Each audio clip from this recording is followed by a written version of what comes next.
Sumedang itu sebagai sentral Sunda. Wilayah ini adalah wilayah yang jelas kesultanannya memiliki kekuatan budaya yang sangat luar biasa. Nanti kita lihat bagaimana dinamika sufi ada di dalamnya.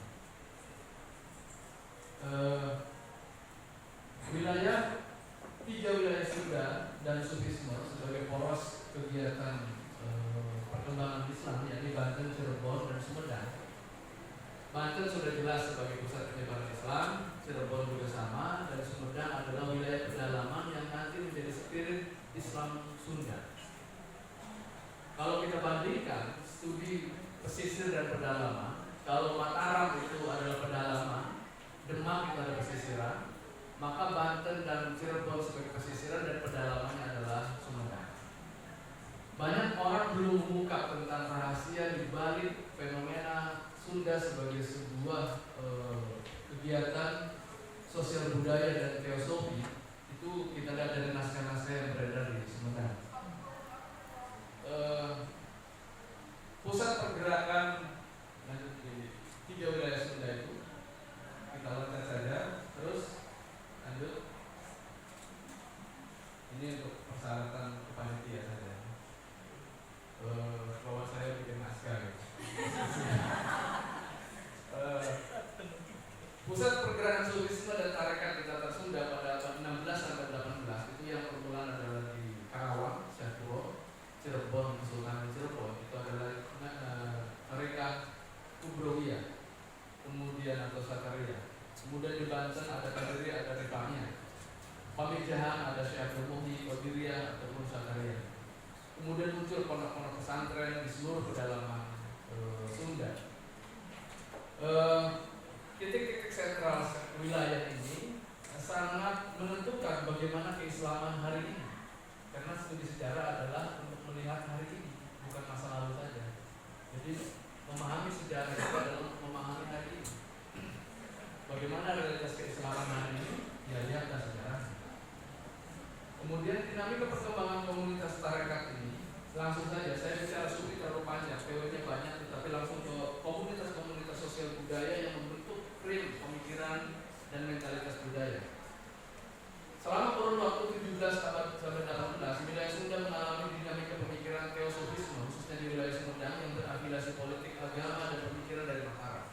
Kenapa Sumedang menjadi sebagai sebuah sentral yang saya kaji? Karena titik sentral kekuasaan itu adalah biasanya lengkap dengan atribut-atribut kebudayaan, keseniannya, pemikirannya, politiknya, dan sebagainya macam-macamnya yang sangat lengkap. Menggali Kawala Gusti yang diciptakan oleh Mataram Pajang, oleh siapa namanya? Syekh Dinar, itu diadopsi oleh Besanulun.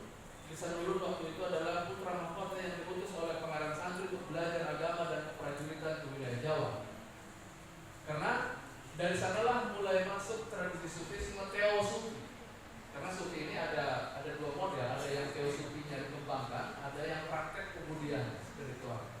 Nah, teosufi ini menarik bagi kita sebagai kajian sejarah pemikiran. Nah, ini menarik. Kemudian wilayah-wilayah tertentu juga pada antara abad 17-18, wilayah-wilayah tertentu pada misalnya praktek-praktek sufisme seperti Samaniyah, Hadadiyah, Alawiyah, dan majlis-majlis para habaib yang datang dengan tokoh-tokoh habaib dari Yaman pada abad 19 itu mewarnai wilayah-wilayah khusus di Batavia, Bekasi, Bogor, Cirebon, termasuk juga wilayah-wilayah yang sentral perdagangan. Orang-orang habaib itu mencari pusat-pusat perdagangan, dan di situ komunitas sufi.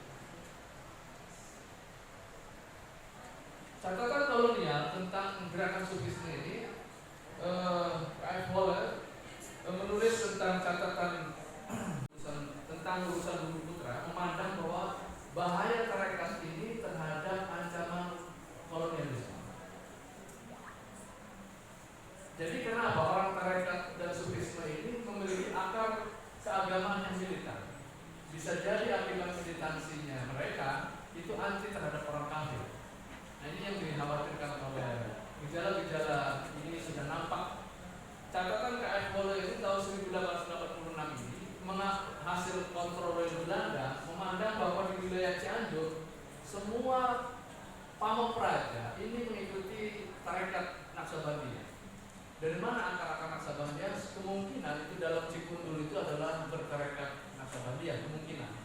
sehingga anak-anak putranya itu mengamalkan mereka.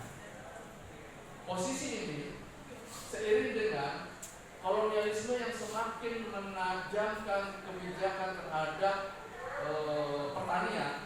Bagaimana antara abad 19 ini ketika kebijakan kolonial membuka perkebunan-perkebunan, pengambil alihan lahan tanah ini menggeser hak-hak petani untuk di bawah cengkraman kapitalis pemodal perkebunan. Dan ini seiring dengan akibat kebijakan kolonial, semangat keagamaan pun naik. Maka dalam kajian saya gerakan politik kemerdekaan yang saya tulis tentang kolonialisme dan anti kolonial itu adalah kebangkitan kaum tarekat ketika orang-orang tarekat ini memiliki jaringan yang sangat kuat di dalam akar-akar kemasyarakatan. Dalam catatan hasil kumpulan ada buku Protes Movement in Pulau Jawa dikumpulkan oleh Sartono Kartodirjo, memandang bahwa ratusan pusat-pusat perkebunan selalu terjadi kerusuhan karena kebijakan kolonial Belanda sangat menekan pada buruh-buruh pribumi.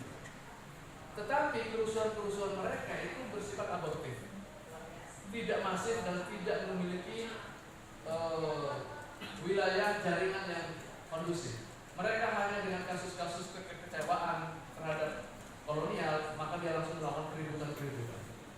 Datangnya organisasi Toriko ini memberikan penguatan terhadap jaringan kerusuhan terhadap anti kolonialisme. Nah, maka tahun 1898 itu yang ditulis oleh Sartono Kartodirjo adalah momentum bagaimana gerakan kaum mereka terhadap kolonialisme ini luar biasa, menakutkan. Tidak hanya di Indonesia sebenarnya, orang-orang militansi tarekat ini di Afrika Utara, di Asia Tengah, itu gerakan-gerakan orang tarekat itu sangat anti kolonial. Kenapa ada istilah sufi pop tarekat? Di Aljazair dengan gerakan Sanusia, tarekat Sanusia. Di Sudan, Nilot, di Mahdi, itu juga melakukan gerakan. Di Asia Tengah itu juga Inggris berhadapan dengan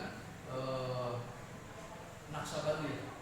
Artinya orang-orang tarekat ini memiliki komunitas tersendiri, punya karakteristik tersendiri ini dalam hal politik. Maka kerusuhan-kerusuhan di Jawa ini adalah yang memotori gerakan jihad adalah kaum mereka. Pertempuran Jawa 1825 sampai 1830, Pangeran Diponegoro itu adalah Pangeran Diponegoro punya tarekat juga. Ini hasil penelitian terakhir saya dapatkan informasi dari tradisi lisan bahwa Pangeran Diponegoro itu bertarekat dari kakeknya mengambil sanad dari Syekh Lubung. Nah, ketika dikepung oleh Belanda, militansi Karomah itu muncul. Pangeran Diponegoro itu ketika dikepung dia bisa berjalan di atas air di sebuah sungai, bukan sungai, danau, dia kabur bisa selamat dari itu. Ini yang membuat kolonialisme kaget. Nah, ini adalah gerakan-gerakan anti kolonial tentang catatan kolonial sehingga subfobia terus muncul. Maka nanti seiring dengan itu konspirasi global Yahudi menggerakkan lahirnya Wahabisme itu adalah untuk menyerang kaum Sufi. Itu serangan umat Islam dari dalam. Salafi Wahabi Sufi itu Salafi itu anti Sufisme. Nah, itulah kenapa dalam dunia spiritual ini benturan antara Sufisme dengan kelompok Wahabi.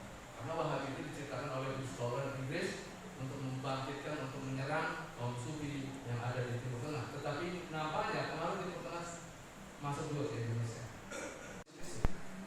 Seperti kata Pak Mali, itu adalah kalimat larangan, tetapi dengan diungkap dengan cara halus. Pak Mali tidak cocok untuk kita. Kalau fikih bahasanya pula, kan gitu, dilarang. Kalimat fikih terlalu tegas, tetapi untuk bahasa budaya itu adalah bahasa-bahasa yang diturunkan tensinya, tetapi membangkitkan kesadaran. Pak Mali dari bahasa Arab, Pak Mali maka tidak untuk diri kita. Ya nisbah. Nah ini adalah contoh kecil saja bagaimana Sufi membangun tradisi kearifan dalam masyarakat Sunda. Tradisi-tradisi komunalitas di dalam masyarakat Sunda dalam bentuk seni budaya misalnya, dangding, pupuk dan sebagai macam-macam itu adalah tradisi yang diturunkan dari seni sufi Sunda. Nagoma itu lahir dari tradisi sufi. Karena di dalam nagoma itu ada rasa yang dibangun, ada hub. Bahasa cinta adalah bahasa kaum sufi. Maka sufi itu banyak penyayat-penyayat. Maka kajian sufistik ini sangat kompleks dari kacamata antropologis, dari kacamata sosial, kacamata politik tadi itu, dari kacamata seni dan budaya. Ini bisa menjadi kajian bagi kita. Maka kajian sufi ini sangat menarik bagi kami. Bisa dilihat dari berbagai perspektif dan melahirkan bermacam-macam karya ilmiah. Seni sufi misalnya, hadroh ataupun sholawatan yang dilakukan itu adalah lahir dari sebuah kecintaan. Nagoma, dan sebagainya